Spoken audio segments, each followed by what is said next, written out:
Hello, thanks for checking out the weekly update video. My name is Zach. This channel is mostly science fiction and fantasy reviews, but yes, it's the once a week chance to not just talk about what I've been reading, which is the focus of the channel, but also what I've been watching and chance to just gush about movies and anything else that is consuming my interest this week. So for this past week, I finally finished my one book. So it's a one book week. And I feel like I haven't done a ton of reading lately. I don't know if it's the snowstorm in New York or just lack of activity outside because it's been snowing and so cold. So I haven't done a lot of my reading walks, which I listen to my audiobooks. But today, while shoveling the snowstorm in New York, I finished Chris Ruoccio's Demon in White. And this is a book that I am super excited about. And it's a book that also is very divisive. So just today, just to talk about it, I was reading a post on Reddit, of course, our fantasy, and someone absolutely bashing Empire of Silence, the first book of the Sun Eater saga. So this now the third book that I finished right before reading that post. I was so excited about the series, but reading the post, it does remind me, I guess you could say, that this is a very divisive series in that it's not for everyone. Like most pieces of art, some people love it, some people just don't get it. I will say, while I agree with the points, especially about Empire Silence, which starts off a little rough for the series, it does pay homage to Dune. I don't think it's an exact ripoff, even though okay, Ruocchio does copy some concepts from Dune or from Lord of the Rings. He borrows heavily from his inspirations, but I think that's what makes me love the series so much, especially here, book 3, Demon in White. It's what I'm also always trying to find with anything, really. Like if I'm trying to find a manga, for example, to read, and I say, oh, I just want to feel that feeling of reading Berserk again for the first time or watching a series for the first time. It has that mix of all these elements, and then you can't really find something to scratch that itch. And I feel that's what Ruocchio was going for with Sun Eater, and that's why I love it. It's that trying to find or recapture the magic of reading Dune for the first time, which again, yes, I love Dune. It's one of my formative books. And as someone obviously who loves Dune by reading this book, loves Book of the New Sun, and loves a bunch of other influences, maybe Ruocchio was just like, okay, what if I took all my favorite things and mixed them up, draw heavily from them, paid homage to them, drew inspiration, put Easter eggs or direct references to these series. And to me, it just works. So this is a series and solidified here in Demon in White that it just clicked for me. I had such a great time with this book. I felt, yes, it did improve from Howling Dark, which Howling Dark was one of my favorite books of last year. Empire of Silence, the first book, a little mid, but it did really draw me in. I enjoyed the entire ride of Empire of Silence. Howling Dark, I thought was great. I loved the whole build up, the ending, and here in book 3, Demon in White, I love the structure too. So we start in like a 3-part structure, and the action comes early. Then we have kind of a middle section where we get to a little politics and character building. Yes, I love the character building here in Demon in White. And then the action ramps up again, the ending. So I love that crest and fall and crest again to the ending. I thought the reveals are great. I love the direction the series seems to be going. We get reveals about the lore, the world building, or I guess you could say universe building here in Sun Eater. I love the characters. I love the way the Cielson are going. I love what Hadrian's going. I just think it's great. It just totally works for me. I know not everyone is going to love Sun Eater. I read about it enough on Reddit from both sides. Some people that love it, some people that hate it. So, hey, count me in the camp that love Demon White. I give it a 5-star. I don't know if I call it the book of the year yet, but it was definitely up there. I thought the pacing, the structure, the characters, everything was great about Demon White. But I'll talk about that in a full review in a little bit because next I'll talk about, I guess, what else did I finish this week besides finishing Demon White. I finally finished the manga I was reading, which is Attack on Titan. Finally finished the manga, all 34 volumes. And this is a series that is also beloved. Everyone loves Attack on Titan because it got turned into an anime that received widespread acclaim. I watched most of the anime, but I didn't finish the anime, but I've now finished the manga.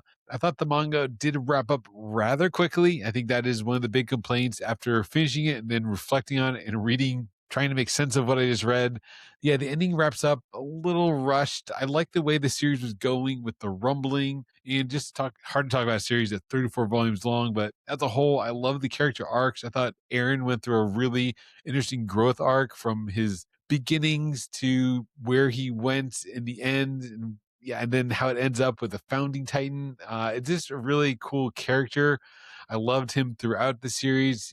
I loved the whole series anytime Titans were in it. So I think that was the strength of the series to me. Anytime we got the lore and the world building about what was going on with the Titans. But there were a lot of chapters where we focused a lot on politics or on people, like when we got big into the Marley stuff or just the walls and there's that whole one with Kenny and that like it was I'm trying to remember the name of it. It was just the part of the story where they're still in Paradise before we get the reveal of Marley, and just a lot of politics, and we get backstory about the Ackermans and how Levi grew up. But that was the slow parts to me, the character stuff. But then once we see the Titans fighting or just learn about more about what was going on with the Titans and the history of the Eldians, that was also cool. So I'm definitely a fan of world building. I thought Attack on Titan did some great world building. And overall, even though the ending, as we get to the ending, we get to the founding Titan, the rumbling, so much cool stuff going on.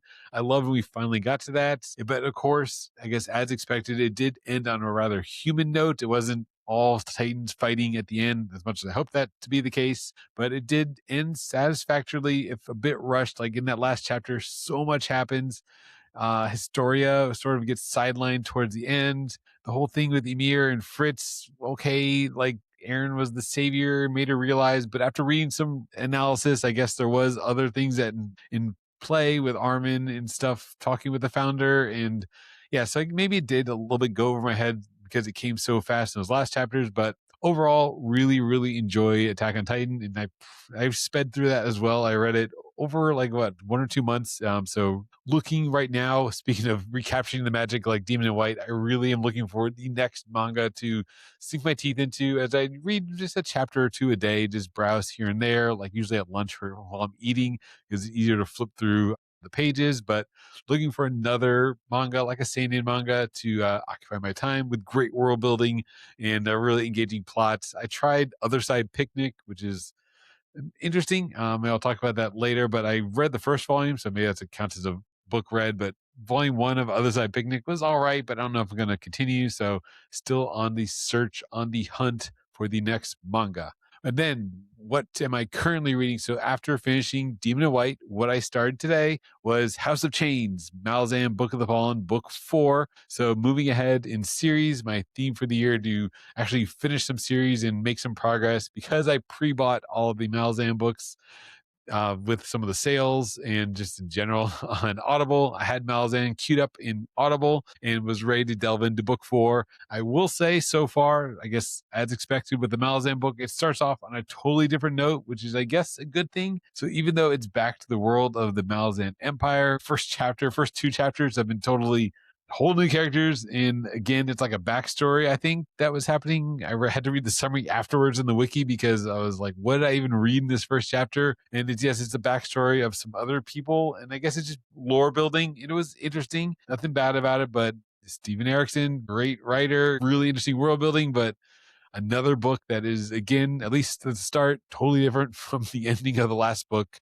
Memories of Ice was great. I really love Memories of Ice, and here we're at least starting off.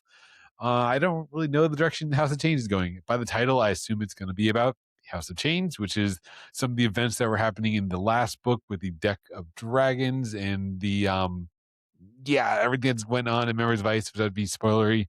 So the new master of the deck, so I guess it's going to be about the House of Chains. Anyways, yes, that was what I'm currently reading. And yes, again, I'm looking to start reading something. So open to suggestions for manga recommendations. And then my most waited for segment of this is what did we watch and what are we watching for a TV series. But what did we watch? It was, again, a snowy weekend, so you'd think we'd be home staying indoors watching movies, but we only watched 2 movies because we couldn't find anything to watch, so I guess that was part of it. But the first one was absolutely great. So I guess I'll talk about it in a second. We did start and stop one movie, which is Revolver, the 2024 movie from South Korea. It just started as like a so-so revenge plot about a woman who goes to jail for taking the fall for someone else. Now she gets out and is taking revenge. It was just like, kind of put it to sleep. So what I'm going to segue into is that, yes, we were trying to find something that was more gripping. And again, relying on good old Reddit for suggestions, movie suggestions of some gripping movies that just you can't look away from. We finally watched, so for whatever reason, 2019's Uncut Gems with Adam Sandler.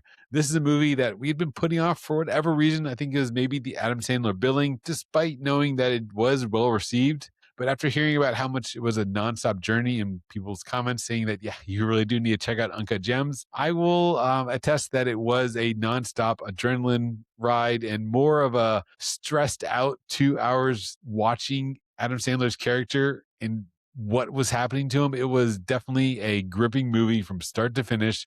You could not look away because it was just action packed, scene to scene to scene. The cinematography and the pacing of this was really nonstop.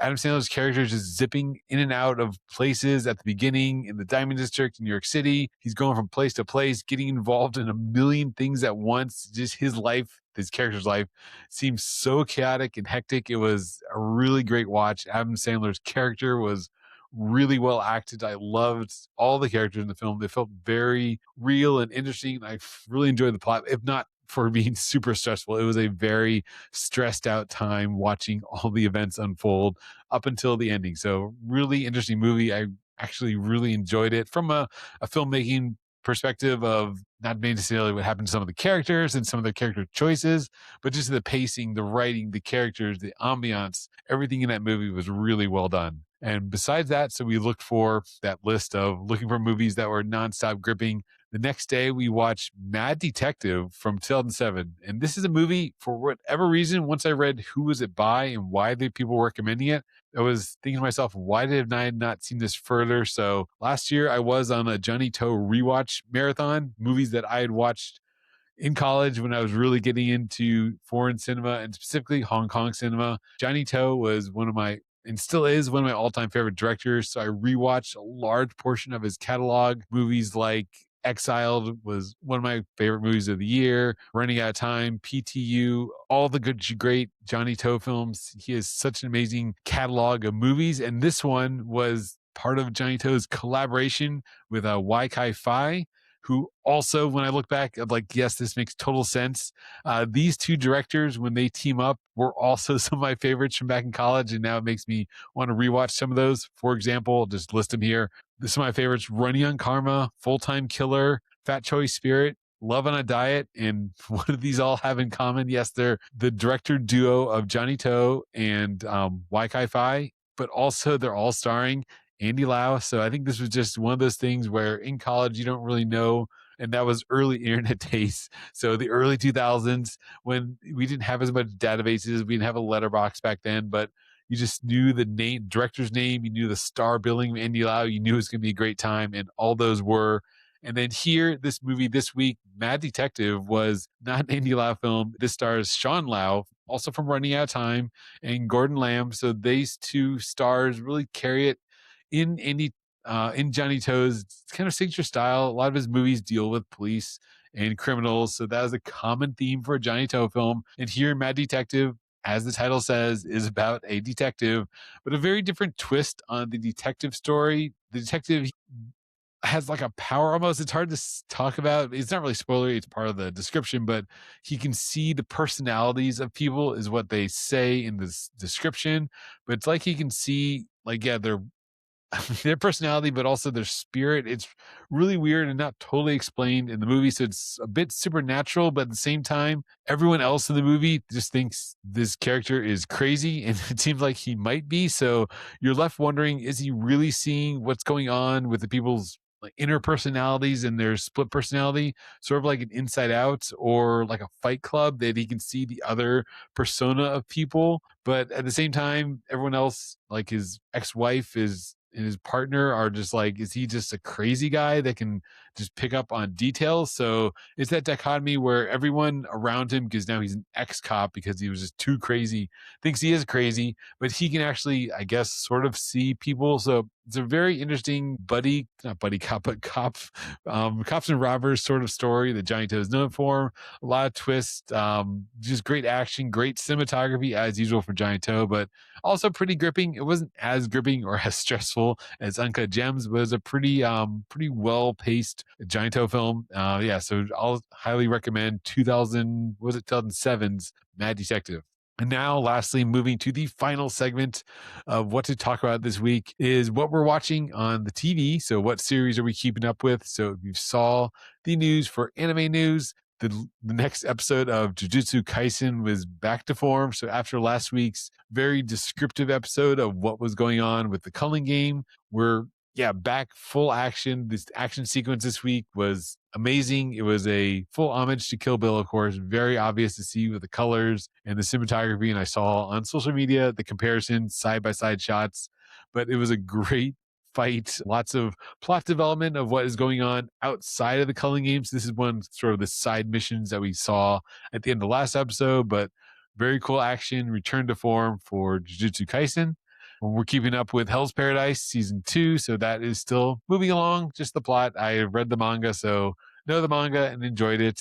Spy Family, we are still on season 2, so we're making progress on Spy Family season 2 to catch up on that. Fate Strange Fake, still moving along in the Fate Strange Fake world. I think the Holy Grail War is moving along and getting pretty interesting. So I'm enjoying that. Fallout season 2 is also pretty great. So enjoyed that. And that's what we're caught up with on the series front. So I think that's mainly what's been keeping up with our time. All the great series. I think so far this season, the standout is still maybe Jujutsu Kaisen. We haven't watched really outside of that. We just been sticking mostly to the shonen action sort of battle series, but so far they're all pretty good this season. So need to watch Frieren. Haven't gotten around to finishing season 1, even though yes, I read past it in the manga, but I need to start watching season 2 of Frieren Beyond Journey's End, which yes is the other top ranking anime of the season that haven't gotten around to. So that is what we watched, what I've been watching, what I've been reading, really enjoying Sun Eater,